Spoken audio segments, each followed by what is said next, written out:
मी कौशल्या देवी. हो बोला. मला तर 4 मुलं आहेत, पण एका मुलाने आत्महत्या केली. 8 मेला केली होती. आता 2 वर्ष होतील.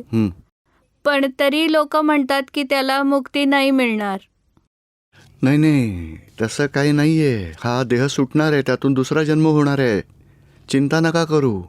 हे लोक बोलतात ते नंतर असे म्हणतील, इकडे आमच्याकडे या, एवढी पूजा करा, असा पितृदोष आहे, एवढा सर्पदोष आहे, हे एवढं असं करा. निवारण करण्यासाठी तुमच्याकडून पैसे मागतील. तसं करायची काही गरज नाही. त्यांच्यातला शुद्धात्म्याला प्रार्थना करा. जिकडे असशील तिथून मोक्षमार्गावर प्रगती कर. आपण त्यांना आपल्या रागद्वेषातून मोहातून मुक्त करू. त्यांनी आपल्याला रागद्वेष मोहातून मुक्त करावं आणि संसारातून त्यांची सुटका व्हावी, मुक्तीचं ज्ञान मिळावं. प्रार्थना करत राहायचं. तसे तर मी आपला सत्संग रोजच ऐकते दूरदर्शनवर.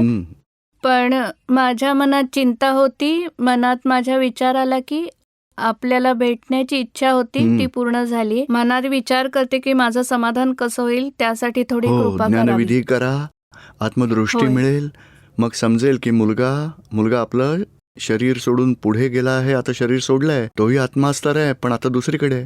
त्यासाठी प्रार्थना करायची, ज्ञानींची लिंक मिळावी, मोक्षाची लिंक मिळावी त्यांना. खूप खूप धन्यवाद. सादर नमन. जय सच्चिदानंद. विकास कानपूर. विकास विचारायचे होते की नॅचरली जी जनावर गती असते तिकडे मनुष्य गतीनंतर जातात का? मग त्यावेळी कसे, म्हणजे काय फरक असतो त्यात? फरक एवढाच आहे की नॅचरली तिकडे जाणारे मनुष्याच्या संपर्कात येत नाहीत, आणि माणसाच्या संपर्कात जे येतात ते मनुष्यातूनच तिकडे गेलेले असतात. समजायचं. आपल्या घरी आपण कुत्रा पाळतो म्हणायचं नाही, पण आपल्या फॅमिलीमधलाच एवढा मेंबर आहे आपल्याकडे. तो आपल्याकडची भाकरी खाईल, आपल्याच घरात राहील, आपल्या गादीवर झोपतो, तोच येतो आपल्या कुटुंबातला सदस्य. सांगायचं नाही कोणाला, पण तो आपला मेंबर आहे. फक्त समजून घ्यायचं. मांजर असतं तरी ते समजायचं. हा, या ज्या गायी असतात, म्हशी असतात, मांजरी, सगळे आपले हिशोब आहेत, ते आसपास येतात. मनुष्यातून तिकडे गेलेत. नाही का म्हणतात ना की हे 500 रुपये दिले नाही तर मला बैल बनवून त्याच्या शेतात काम करावं लागेल, 500 रुपये वसूल करेल. म्हणून मग मी जर कोणाचे पैसे घेतले असतील तर परत मी चुकते करतो, त्यामुळे माझं जीवन छान जाईल. नाही तर पुढच्या जन्मात बैल बनून त्याच्याकडे शेतात राबावं लागेल. म्हणजे हिशोब असलेलं जग आहे. पूज्यश्री, एक आणखी प्रश्न. गोत्रकर्म जे बांधले. काय? होय, गोत्रकर्म. होय, म्हणजे जर एखादा ह्या जन्मात मुसलमान असेल आणि दुसऱ्या जन्मात तो हिंदू असेल, तर त्याचे रिलेटिव्ह तर मुसलमानच असतील ना, ते मुसलमानच राहतील. कोणास ठाऊक ते. आणि तो हिंदूमधून मुसलमान झाला असेल तर कोणाला ठाऊक, पुन्हा हिंदूमध्ये येईल तो. नाहीतर यामध्ये खूपदा काय घडतं, एखाद्या मुलीच्या भानगडीमुळे होतं. ती मुलगी इकडे जन्म घेईल, पुढच्या जन्मात ती जाईल तिकडे, त्यांचा जन्म होईल. असं हिशोब बांधलेत. म्हणजे दृष्टी विकार, विषय विकारांचे दोष कमी बंद करायचे नाही तर अधोगतीला जायची शक्यता आहे. बघा, ती मुलगी जिकडे जन्म घेईल तिकडे आपल्याला भटकावं लागेल तिच्याबरोबर. जय सच्चिदानंद. जय सच्चिदानंद. मी रमेशचंद्र पांडे, बोला. कानपूरहून. बोला. परमपूज्य दीपक भाईजी, माझा प्रश्न असा होता की मी पहिल्यांदाच ज्ञान घेतोय. ह्या ज्ञानाचे संवर्धन सातत्याने कसे करता येईल, हा माझा प्रश्न होता. ज्ञानाची वृद्धी सतत कशी होईल? बघा, 5 आज्ञांमध्ये राहा. उद्या ज्ञानविधीनंतर 5 आज्ञा समजावू. एका तासात आत्म्याचं ज्ञान मिळेल, दुसऱ्या तासात आत्म्याच्या ज्ञानामध्ये राहण्याची जागृती आणि जीवन व्यवहारात कर्म कशी बनणार नाहीत आणि कर्मफळाचा समताभावनेने निकाल पूर्ण कसा होईल, यासाठी 5 आज्ञा समजावू. त्या आज्ञांमध्ये जेवढं जास्त राहाल तेवढी जागृती वाढतच जाईल, अनुभवाच्या दशा येतील. पूज्यश्री जय सच्चिदानंद. गिरीशचंद्र पटेल, प्रयागराज. पूज्यश्री, माझा प्रश्न असा आहे की सम्यक दर्शन झाल्यानंतर सहजात्म स्वरूप परमगुरूंच्या दृष्टीने अज्ञाशक्ती तथा विपरीत बुद्धीच्या सर्वोच्च सीमेचा अनुभव घेऊन मूळ आत्म्यातून सर्वोच्च दूर जाऊ अनंत दुःखांचा अनुभव घेणारा बावा पुढच्या जन्मात महाविद्या क्षेत्राची प्राप्ती केव्हा करू शकतो? जेव्हा स्थूल डिस्चार्ज विषय कषायाचे दोष समाप्त होतात तेव्हा, का स्थूल सूक्ष्म किंवा सूक्ष्मतर दोष त्याची? डिस्चार्ज विषय विकारांचे सूक्ष्म आणि स्थूल आणि सूक्ष्म दोष त्याच्या वर्तनातले बंद होतील आणि आणि सूक्ष्मतर हा पूज्यश्री दोष तेच त्याच्या आहे. वेगळेपणामुळे त्याला त्याचे दिसून येतात हा. तेव्हा. आता सूक्ष्मतम याविषयी विचार करण्याऐवजी 5 आज्ञांचा जास्त विचार करा. आणि 5 आज्ञांच्या फळामुळेच तुम्ही स्थूलामधून सुटाल, सूक्ष्मातून सुटाल, हळूहळू सूक्ष्मतर सुटेल आणि जागृती वाढत वाढत वाढत अनुभवाच्या कक्षेपर्यंत पोचाल. जेवढी अनुभवाची कक्षा वाढेल तेवढे सूक्ष्मतर डिझॉल्व्ह होतील. तर हे जाईलच. पण ते बघण्याऐवजी आत्म्याची जागृती म्हणजे 5 आज्ञांच्या जागृतीत राहा. त्यामुळे त्याचं फळ म्हणजे पुढची दशा प्रकट होईल. समजते आता तुम्हाला? होय, पण 5 आज्ञांचा पूज्यशीर मापदंड काय आहे? त्यांचे बुद्धी पण पालन करू शकते ना? हो, 5 आज्ञांचा मापदंड हाच आहे की जेवढं त्यांच्या आज्ञांमध्ये राहाल आनंद निराकुलता वाढत जाईल.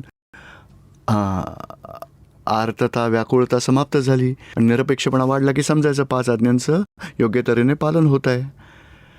आणि दुसरा उपाय हा आहे की दादाजींच्या वाणीच्या परिचयात राहा. त्वरित आपल्याला जागृती मिळेल. दादाजींचा एक एक शब्द ज्ञानवाक्य असं आहे की आपल्या बुद्धी अहंकाराला तडा जाऊन ज्ञानाची जागृती वाढते. अशी ती ज्ञानवाणी आहे. त्यामुळे सच्ची समज वाढत जाईल. त्यामुळे हळूहळू बुद्धी अहंकार दूर व्हायला लागतील. ठीक आहे पूज्यश्री. जय जय सच्चिदानंद. सच्चिदानंद. पूज्यश्री जय सच्चिदानंद. बोला. जय प्रकाश हो, शर्मा, बोला. उत्तराखंड काशीपूरहून. हां. हे रुसवा, अडेलपणा आणि त्रागा यात काय फरक असतो? त्याचं काय की मुख्य काय हट्टीपणा, मनमानी करणं. आता हट्टीपणा करून यश मिळत नाही, मग अडेलपणा करतात. अडेलतट्टूपणा म्हणजे अडून बसणं. नाही केलं तर मी हे करीन, मग जा मी बोलणारच नाही, म्हणजे अडेलपणा करेन. आणि अडवणूक करूनही यश नाही मिळालं तर रुसायचं. रुसणं म्हणतात बघा. रुसून म्हणजे 2 दिवस तोंड फुगून रुसून घरात फिरत राहतील, बोलायचंच नाही, अबोला धरणार. बघा कधी नवरा बायकोची भांडणं होतात तेव्हा 4-4 दिवस 8-8 दिवस बायको स्वयंपाकही करत नाही, तोंड फुगवून बसते. आणि मग बाहेरून नवऱ्याला बिचाराला जेवण आणावं लागतं. म्हणजे त्याला बघा रिसामणा म्हणतात. रिसाना म्हणजे रुसून बसणं. आणि त्याला पुढे त्रागा म्हणतात. त्रागा म्हणजे डोकं आपटणार, आदळणार, तुम्ही माझं ऐकत नाहीत मग मी मरेन. आणि असं डोकं आपटणार की वाटेल नको बाबा, समोरचा घाबरूनच जाईल, त्याला त्रागा म्हणतात. पूज्यश्री दादांनी त्यात लिहिलं आहे की त्रागा करणाऱ्यांवर काही उपाय नाही आहे. ते कसे, काय अर्थ तो म्हणजे त्याचा? बघा की एवढा मनमानी करण्यासाठी एवढं वादळ उभं करू शकतो. मग काय आत्म्याचं कसं आहे की कर्तेपणाची भावना सुटली तरच आत्मसाक्षात्कार होईल. पण एखादा तर कर्ता भावातच प्रगती करतो, हट्ट करतो, रुसतो, अडवणूक करतो, रागावून बसतो, त्रागा करतो 4th स्टेजमध्ये, 4th स्टेज ऑफ कॅन्सर. मग मोक्षासाठी कसा होईल म्हणजे फायदा? ते नाटकी असते सगळे त्याचे. नाटकी आहे. नाटकीपणा एवढा की समोरच्याला अगदी खरं वाटेल ते नाटक आणि समोरचा घाबरेल. त्याची मग मनमानी सुद्धा होईल. असा असतो तो. पूज्यश्री एक जरा छोटासा आणखी प्रश्न. हो. हे प्रमाता, थोडा प्रमाण पायलट आणि वाढव. प्रमेय ह्यात अंतर काय आहे? आणि ह्यात पुढे दिलंय दादांनी की आत्म्याचा प्रकाश संपूर्ण जगात एक समान असतो. पण जर आत्मा प्रकाश स्वरूप नाही आहे, तो ज्ञान स्वरूप आहे, तर मग एक समान कसे? आता प्रकाश म्हणजे काय की या प्रकाशाची तुलना करू नका. ज्ञानरूपी प्रकाश आणि ज्ञानाचा प्रकाश आपण समोरासमोर बघू. आणि जेव्हा केव्हा आवरण तुटून जाईल तेव्हा इथून दिल्लीत जरी बसला असा तरी त्यांना दिसेल, तो प्रत्यक्षही दिसेल. आता जो हा प्रकाश आहे ना, 1 मीटरपेक्षा दूर गेलात, 10 मीटरवर गेलात, 50 मीटर गेलात तर प्रकाश अंधुक होतो. पण आत्म्याचा प्रकाश कधीच अंधुक नाही. इथून महाविद्य जेव्हा निरावरण होईल, केवल ज्ञानी होतो, तेव्हा महाविद्य क्षेत्र दृश्य बघू शकतो. आणि कधीच तो प्रकाश अंधुक नाही होत. जसा असेल तिथे त्या स्थितीतून तो पाहू शकेल इथूनच. आणि प्रमाता, प्रमाण, प्रमेय काय? प्रमाता म्हणजे आत्मा, प्रमेय म्हणजे ज्ञेय. ऑब्जेक्टला प्रमेय म्हटलं जातं. ऑब्जेक्टला प्रमेय म्हटलं जातं, आत्म्याला प्रमाता म्हटलं जातं. आणि समजा एखाद्या मडक्याच्या आत प्रमाण म्हणजे बघा एक बल्ब लावला तर त्याचं प्रमाण किती, तर मडक्यामध्ये उजेड पसरेल. मडक्यामधून आपण मोठ्या बॉक्समध्ये लावला तर बॉक्सच्या आतच त्याचा प्रकाश पसरेल. मग बॉक्सपर्यंतच त्याची कक्षा प्रमाण आहे. आणि बॉक्स जर तोडला तर खोलीत पसरेल लाईट, म्हणजे रूमभर तो पसरला. तेवढं परमात्म्याचं आता परमात्म्याचं प्रमाण रूमपर्यंतचं, प्रमेयापर्यंत. आणि रूमच्या बाहेर जर बल्ब ठेवला तर खूप साऱ्या एरियात तो पसरेल, पण त्याचा उजेड अंधुक वाटायला लागेल. पण आता पुढचं मला सांगा. आता समजा गरीब माणूस आहे तर त्याचं ज्ञान किती असेल? ही झोपडी माझी आहे, ही एवढी भांडी माझी आहेत, ही माझी बायको, माझी मुलं, खाणं पिणं, हे त्याचं प्रमाण आहे आणि प्रमेय एवढंच आहे. पण मिल मालक असेल तर त्याचे 2 मिल आहेत, 2 फॅक्टरीज आहेत, एवढे 2 बंगले आहेत, मग त्याची कक्षा विस्तारित आहे. तोच स्वतः प्रमात आहे, पण या रिलेटिव्हमध्ये एवढं त्याचा ज्ञानप्रकाश पसरलेला आहे. पण जेव्हा आत्मज्ञान होतं तेव्हा हळूहळू आपल्याला प्रकृतीमधले दोष दिसतात ज्ञेय स्वरूपात. त्यामुळे तेवढं आपलं ज्ञानप्रमाण प्रकट झालं असं म्हणता येईल.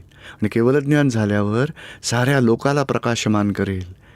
ते प्रमेय झालं. सारा लोक म्हणजे ब्रह्मांड लोक आणि स्वतः प्रमाता, त्याचं ज्ञानप्रमाण किती, तर साऱ्या लोकाला प्रकाशमान करू शकेल, जो परिपूर्णतेच्या अवस्थेत. जे आत्मा आता सिद्धक्षेत्रात आहेत, म्हणजे सिद्ध झालेले आहेत, भगवान महावीर असतील किंवा भगवान राम असतील, मग त्यांचा तर साऱ्या ब्रह्मांडात प्रकाश म्हणजे कशा प्रकारे? असं नाही, ज्यांचं तेव्हा निर्वाण होतं तेव्हा एकदा साऱ्या ब्रह्मांडभर तो पसरत असतो आणि परत आकुंचन पाहून जी बॉडी आहे त्याच्या 1/3 आकुंचन होतो, 2/3 राहतो आत्मा आणि तोच आत्मा सिद्धक्षेत्रात स्थिर स्थान प्राप्त करतो. तिथून समजा आरसा असेल इथे लावला तर आरशातून सारा हॉल दिसेल की नाही, मग सांगा. हो, हा, म्हणजे हॉलमध्ये आरसा दिसेल आणि आरशातून हॉल दिसेल. हां, तसंच सिद्धक्षेत्रात जेव्हा आत्मा जातो तेव्हा साऱ्या लोकाला प्रकाशमान, त्याच्या द्रव्यानेच सारा लोक प्रकाशमान होत असतो. मग जावं नाही लागत त्याला कुठेही, आणि मग बघतो, जाणून घेतो आणि आनंदात राहतो स्वतः. म्हणजे आपणही प्रकाशित होतो त्यांच्यामुळे. हो, होणार. आता तुम्ही हात वर केला तर तिकडे त्यानं तो जय दिसेल. सच्चिदानंद. पण ते त्याचा जास्त विचार नाही करणार की हा कोण माणूस आहे, बनारसवाला आहे का अहमदाबादवाला आहे, ते बघत नाही. तसं त्यांना बुद्धिज्ञान होतं. बनारसवाला बघायला गेलं आहे, त्यांच्यात सामान्य भावाने सगळे प्रकाशमान होतात त्यांच्यातल्या द्रव्यामुळे. बघा, सारा ब्रह्मांड लोक सगळं एकच तत्व नाही, सारी तत्व प्रकाशमान होतात. 6 5ही अविनाशी तत्वांची द्रव्य गुण पर्याय. जय सच्चिदानंद. जय सच्चिदानंद. जय सच्चिदानंद पूज्यश्री. बोला. माझं नाव श्वेता गुप्ता आहे, वाराणसीहून. माझा एक प्रश्न आहे की सिमंदर स्वामींच्या छातीवर एक चक्रासारखे काय चिन्ह आहे आणि ते का बनवलेले आहे? खरं तर कोणी काहीच या बाबतीत सांगितलं नाही आहे. काही लोक म्हणतात की छातीवरचे केस आहेत त्याचं चक्र बनवलं आहे, कोणी म्हणतात हृदयाच्या स्थानी पूजा करण्यासाठी हे चक्र बनवलं आहे.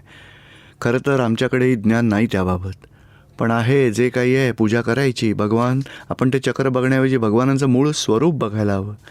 जिथे आहे तिथे केवळ ज्ञानी परमात्मा आणि त्यांची आराधना करायची. त्यांची प्रत्यक्ष मूर्तीद्वारे त्यांची प्रत्यक्ष भक्ती करतोय अशी आराधना करा.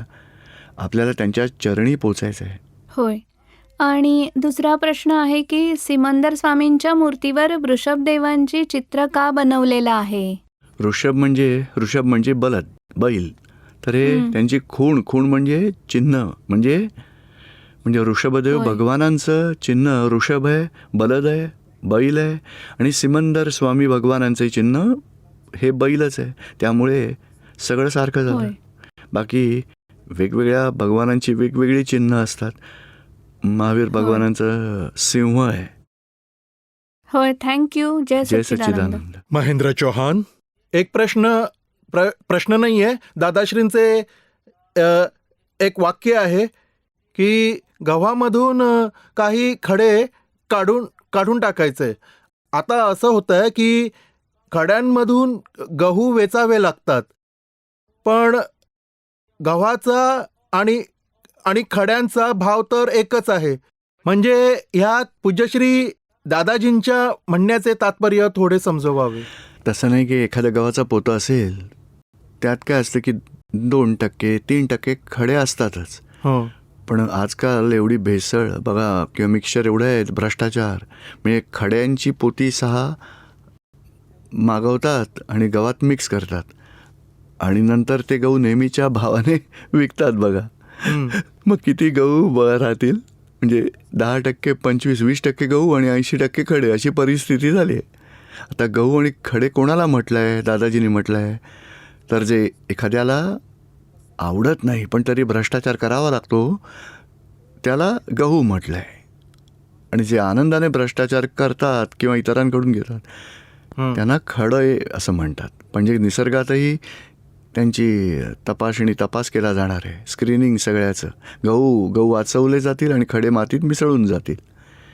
जे भ्रष्टाचार करतात, करवतात आणि आनंदाने करवतात इतरांकडूनही, असे खडे मातीत मिसळतील. आणि जे गहू आहेत, भ्रष्टाचार करणं त्यांना आवडत नाही पण तरीही त्यांना करावा लागतो कारण त्यांच्यावर दबाव, अशी परिस्थिती आली आहे, अजिबात आवडत नाही, तर असे लोक वाचतील. ही नैसर्गिक चाळणी लावली जाणार आहे. स्क्रीनिंग, व्हायब्रेशन असं येणार आहे, व्हायब्रेटर, त्यामुळे सेपरेशन होईल सगळं. तरुण कुमार, जय बोला. सच्चिदानंद. हां.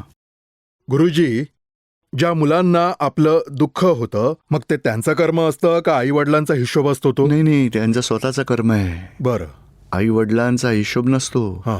आई वडील तर ती आई आपलं कर्म भोगते, वडील आपलं कर्म भोगतात, मुलगा आपलं कर्म. पण त्रास तर सर्वांनाच होत असतो. हो. आता त्याचं कारण काय आहे हां. समजून घ्या. मुलगा आजारी पडला, आता नवरा तर गेला असेल इथून कोलकात्याला गेला असेल 3 दिवस राहून, नंतर तो येणार आहे. त्याला कळलंय, अरे बिचारा मुलगा, हां तू डॉक्टरांना दाखव, औषध दे त्याला, आणि बघा घ्या, बोलणं होतं बायकोशी. आता नंतर जास्त त्रास कोणाला होणार? पत्नीला. आणि आजारी पडलाय मुलगा, म्हणजे मुलाने कर्म केलं होतं, पत्नीने कर्म करवून घेतलं होतं आणि पतीने अनुमोदन दिलं, केलं, करवलं, अनुमोदन दिलं. म्हणजे अनुमोदन देणाऱ्याने, म्हणजे ज्याने केलं आहे त्याला शिक्षा मिळणार आहे भोगायची. दुसरा नंबर करवलंय त्याने भोगणं आलं, अनुमोदन केलं त्याचा 3रा नंबर त्याला भोगणं आलं. आता वडिलांचं काय की हां जरा लक्ष दे, मुलाची तब्येत ठीक नाहीये पण त्याला फारसं दुःख नाहीये. बायकोला खूप दुःख आहे कारण समोरच बसल्या बसल्या चिंता करते, ती भोगवटा येतोय, मुलालाही त्रास होतोय, खूप फिवर आलाय, असं होत आहे तसं होत आहे, हे कर ते केलं, करवलं आणि अनुमोदन दिलं. बघा एखादा माणूस म्हणतो ना, मी उपाशी माणूस, मी चोरी करणार, हा करायलाच हवी. शेठ लोक तर खूपच बघा त्यांना सरळ करायला हवं. म्हणजे हा करतोच आहे, हा करवतोय, अनुमोदन करतोय. आणि 3रा तो म्हणजे तो म्हणतो करायलाच हवं, हरकत नाही, असं म्हटलं तर अनुमोदन दिलं. आणि एखादा माणूस म्हणेल, बघ जर तू चोरी केली नाहीस तर, आणि चोरी केलीस तर अर्ध तुला देईन, अर्ध मी घेईन, नाही केलीस तर तुला मारून टाकेन. म्हणजे तो हे करवतो, तो करतो, ते बिचारा एक करवतो, अनुमोदन देतो. असे एका कार्यात 3 प्रकारची कनेक्शन्स होतात आणि नंतर 3 प्रकारे त्या कर्माचं फळ भोगावं पण लागतं. दुसरा प्रश्न होता की माझे मन लागत नाही चरणविधी करण्यात. नाही, चरणविधीचं महत्त्व जाणून घ्या. बरं. आराधना, आत्म्याची आराधना करायची खूप मोठी संधी असते बघा चरणविधीत. आणि सर्व प्रकारचे दोषही धुतले जातात, आत्म्याची शक्ती वाढते, ज्ञानात राहायची शक्ती त्यावेळी मागायची, आत्म्याचा अनुभव घेण्याची, भजना करतो आपण आत्म्याची. काही शब्द जे आहेत ते 40 वेळा वाचावे लागतात. मग असं वाटतं की हे खूप जास्त होतं. त्यातून तर 40 वेळा सिमंदर स्वामींना नमस्कार केलाय. बाकीचे शब्द तर 25 वेळा शुद्धात्म्याबाबत म्हणायचे, हे जरा कमी म्हणायचे, 5, 10, 20 वेळा चालतील. पण दुसरे 3-3 वेळा येतात चरणविधीत. एक चरणविधी आहे, दुसरी 9 कलम आहेत, ती सकाळी, दुपारी, रात्री करायची आहेत. आणि नसेल जमत तर एकदा तरी करा. नंतर नमस्कार विधी आहे, 40 वेळा लिहिलाय, पण 40 वेळा नसेल होत तर 5 वेळा करा. सिमंदर स्वामींचा, इतरांचा, साऱ्यांचा एकदा करा. कमी करू शकता. आपण म्हणतो मला पूर्ण कप भरून चहा नाही प्यायचा आहे, मग 1 घोट घ्या, 2 घोट घ्या, अगदी थोडा प्यायला तरी खूप आहे, फ्रेश व्हाल तुम्ही, मग तुम्हाला चांगलं वाटेल. मग थोड्या वेळाने असं वाटेल नाही अजून हे करायला हवं. थोडक्यात पण सिन्सिअरली करा अगदी. जय सच्चिदानंद. मी लखनौची आहे आणि मी इंटरनेटद्वारे ज्ञानविधी घेतलाय. मला आपल्याकडून हे समजून घ्यायचं आहे की अखूट या शब्दाचा काय अर्थ आहे. अखूट म्हणजे बघा समुद्राचं पाणी किती असतं ते अखूट आहे, किती काढलं तरी समाप्तच नाही होणार, अगणित. खूट म्हणजे खुंटणं, म्हणजे समाप्त होणं. अखूट म्हणजे न संपणारं, समाप्त नाही होणार अशा स्थितीतले अनुभव. अखूट म्हणजे अपरिमित परमानंद स्वरूपी आहे हे सगळं, अनंत परमानंद स्वरूपी, अंतच नाही त्याचा. जय सच्चिदानंद. जय सच्चिदानंद. माझा प्रश्न असा आहे की मी जेव्हा कधी नव्या ठिकाणी जाते, नव्या लोकांना भेटते, तेव्हा मला खूप घाबरल्यासारखं होतं. मग त्यावेळी मी काय करायला हवं? अनुभव घेऊन बाहेर पडा की बाबा आत्ताच नवीन लोकांशी बोलले, काही अनुभव आला का तुम्हाला? काही त्रास नाही झाला ना? घाबरण्याची काही गरज नव्हती. मग नंतर भेटायला जाल तेव्हा आरामात सहज भावनेने भेटा, मग घाबरायला नाही होणार. आणि माझा दुसरा प्रश्न असा आहे की माझी बहीण आहे जी माझ्याशी भांडते, म्हणजे खोटं बोलून ती मला त्रास देते आणि माझी इच्छा आहे की तिने असे माझ्याशी वागू नये. मग मी काय करावे त्यावेळी? मोठी बहीण आहे का छोटी बहीण आहे नाही, तुमची? छोटी. ती खेळत असेल, खेळू दे तिला. आणि खोटं बोलली तर चल बाई, बघ तुला काय आवडतं सांग, तिला जे आवडतं ते करा तुम्ही सगळं काही. ओरडते ती माझ्यावर. ओरडून घ्यायचं का? तर आपण काहीतरी मागच्या जन्मात आपण काहीतरी चूक केली आहे, त्यासाठी दुसऱ्यांनी ओरडा खाल्लाय, म्हणून आता दुसऱ्यांच्या चुकांसाठी तुम्ही ओरडा खाताय. आपल्या हिशोबे कर्म पूर्ण होत आहे, खुश व्हा. आणि सत्य काय असतं थोड्या दिवसात बाहेर येईल. जय सच्चिदानंद. आणि बहिणीला पण वाटेल की मी एवढ्या चुका केल्या आहेत, पण बोलणी मात्र हिने खाल्ली, पण माझ्यावर ब्लेम नाही आला. नेहमी दादाजी काय म्हणतात की मी सारं आयुष्य काय केलं, लोकांच्या शिव्या खाल्ल्या आणि आशीर्वाद दिले, आम्ही निळकंठ झालो. तशीच आपणही छोटीशी सुरुवात करूया. खावा लागला ओरडा तर खायचा आशीर्वाद देऊन, चला माझं कर्म पूर्ण झालं. हळूहळू बघा तिचंही भलं होईल, तुमचंही भलं होईल. बघा. जय सच्चिदानंद. जय सच्चिदानंद. पूज्यश्री, जय सच्चिदानंद. पूज्यश्री, माझा प्रश्न असा आहे की बॉयफ्रेंड गर्लफ्रेंड बनवायला हवेत का? मुलांना असे वाटते की माझी फ्रेंड करते तसं आपण काय नाही करायचं, यात काय जोखीम आहे?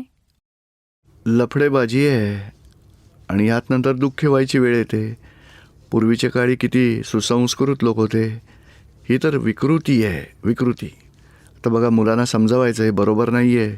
हां, तुम्हाला एखाद्या वेळी वाटत असेल की वयात आलो आहे, 20-22 वर्षांचा झालो आहे, मग एखादी मुलगी आवडली तर सांगा, आम्ही लगेच आईवडील आपापले दोघंही मिळून लग्न लावून देऊ तुमचं. बाकी अशी लफडेबाजी करणं योग्य नाही आहे. एकच जरा 4-6 महिने एखादी बरोबर फिरणार, दुसरे 4-6 महिने दुसरीला फिरवणार, तसली लफडेबाजी चांगली नाही असं ठीक पूज्यश्री. जय सांगायचं. जय सच्चिदानंद. सच्चिदानंद. पूज्यश्री जय सच्चिदानंद. बबिता गुप्ता, वाराणसी. बोला. पूज्यश्री, माझा असा प्रश्न आहे की ज्या काही एवढ्या फाईल्स आहेत त्याचा कसा संभावाने निकाल करायचा? ज्ञान काही काळापर्यंत हजर असतं, नंतर आठवत नाही. हां, थोड्या वेळाने आठवतं ना पुन्हा. जोपर्यंत वाईट काळ असतो हो, तोपर्यंत. हरकत नाही, कारण कर्म समाप्त करण्याआधीच ज्ञान मिळालंय. त्यामुळे वाईट कर्म असेल तेव्हा चुकीचे व्यवहार होतील, चांगली कर्म असेल तेव्हा चांगला व्यवहार होईल. पण नंतर जागृती येईल तेव्हा धुवून टाकायचं बिघडलेलं कर्माचं. हळूहळू ते कर्म डिस्चार्ज होऊन मग समाप्त होईल, बिघडलेला व्यवहारही संपून जाईल. जेवढ्या फाईल्स आहेत त्याच लोकांचे सर्वांचे वेगवेगळे प्रतिक्रमण करायचे की हो, वेगळं. ज्यांना दुःख दिलंय त्यांची वेगवेगळी, त्यांच्या शुद्धात्म्याकडे माफी मागा. एकत्र नाही करू शकत. बघा, जनरल सगळ्यांची पूर्ण करा, आधी वेगवेगळ्या धुवून टाका, नंतर आठवत नसेल तर एकत्र करा. म्हणजे या प्रकारचे दोष झाले आहेत, सर्वांची मनापासून माफी मागायची. होय पूज्यश्री. जय हां. सच्चिदानंद.